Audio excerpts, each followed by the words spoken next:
deal. Errol Spence will take on Danny Garcia on Fox pay-per-view set for November the 21st.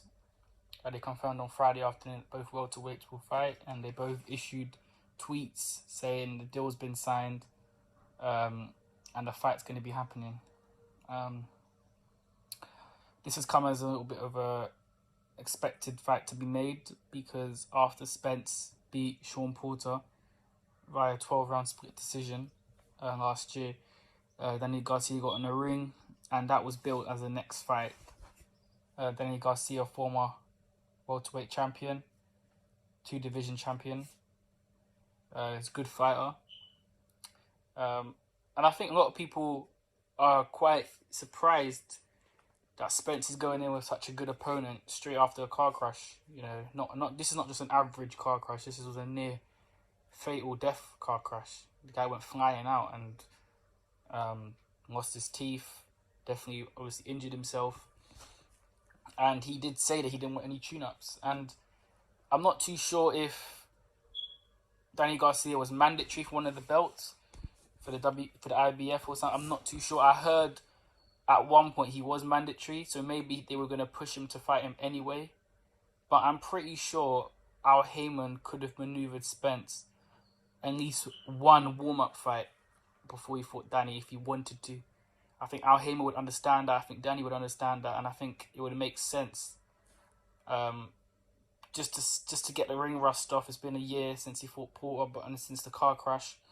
But maybe COVID has helped him recover, giving him time to chill and relax. It's an interesting fight. Errol's definitely the favourite. He has a lot of tools that I think should beat Danny. Danny's got a lot. Danny's a front foot counter puncher. Got a very sharp, straight right hand. Obviously, he's got a very good, crisp, no look left hook. But Danny's not really shown that to have that kind of power at 147 than he did at 140. He's still powerful. Don't get it twisted. But because he's got quite slow feet, he has struggled when he's kind of stepped up to the top level. It's not been an easy fight. It's not been easy. He's not had his way to be able to connect as much as he wanted to. Spence hasn't got the quickest feet himself, but I know he can move if he needs to. Will he move in this fight? I believe he's definitely not going to fight the way he fought Sean Porter. I know Danny Garcia and Keith Thurman were quite, I wouldn't say happy, but I think Danny watched the fight against Sean and thought to himself, because Sean didn't back up Danny Garcia the way he backed up Spence. I know that was a different fight and styles make fights, but I'm pretty sure Danny's looking at that look, I hit way harder than Porter. And if he's coming reckless against Porter, Porter's landing them kind of shots. If he comes in against me and I land that left hook, it's definitely going to do something to him.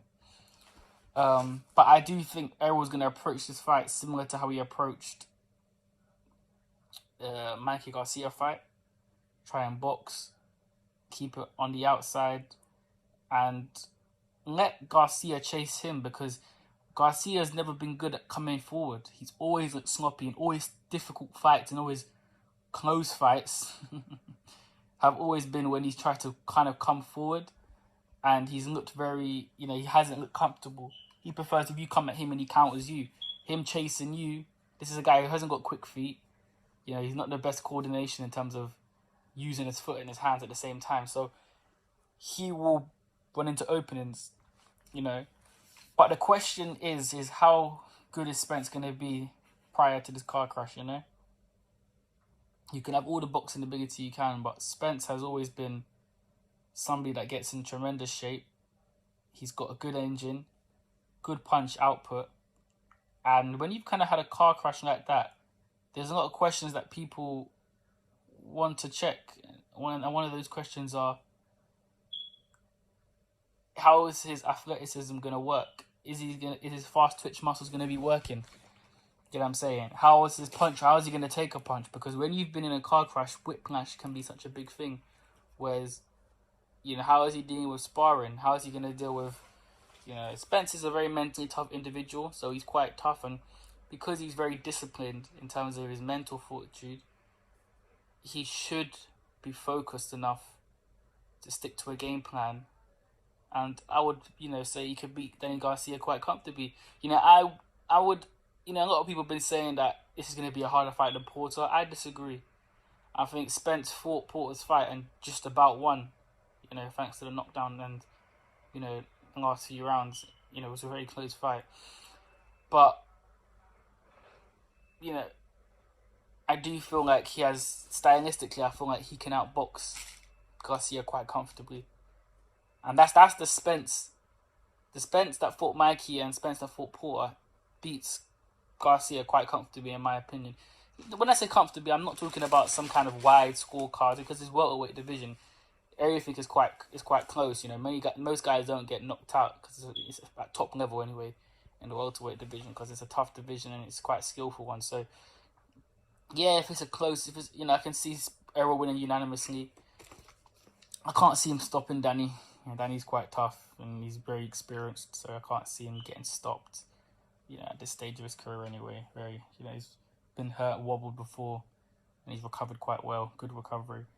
But if there is going to be a knockout or a stoppage or someone getting dropped, I would favour Danny to drop Spence, just because Spence hasn't been in with many big punches yet.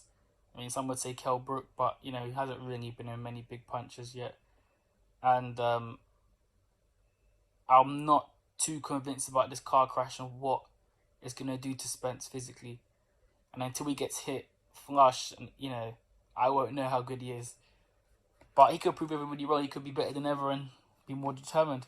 Hopefully this car crash helps him to focus and train hard. We don't want Spence to do what he did before and blow up in weight and start drinking and hanging out with Adrian Broner and Tank. He needs to be focused, because he definitely said that he had to strip a lot of weight to get down to fight Porter, and that kind of made him a bit flat in the Porter fight. So hopefully he trains hard for this fight.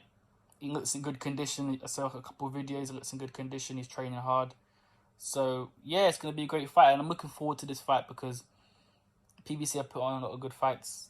I know a lot of channels have been hating, but whether Chandler's on pay-per-view or not, it's an interesting fight to watch. I mean, it's definitely better than Matchroom's schedule. Talk about egg and cheese. But isn't. I'm looking forward to this fight. It's going to be an interesting fight.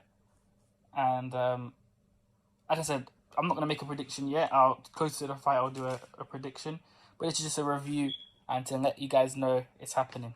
It's definitely confirmed this fight's happening 21st of November. Be interesting to see if they have a crowd or not. And if they don't have a crowd, will the fight get pushed back?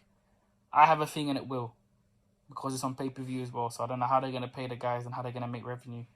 Spence has been fighting on pay-per-view and been doing decent numbers, but, they all had a crowd, haven't they? So anyway, let me know what you guys think.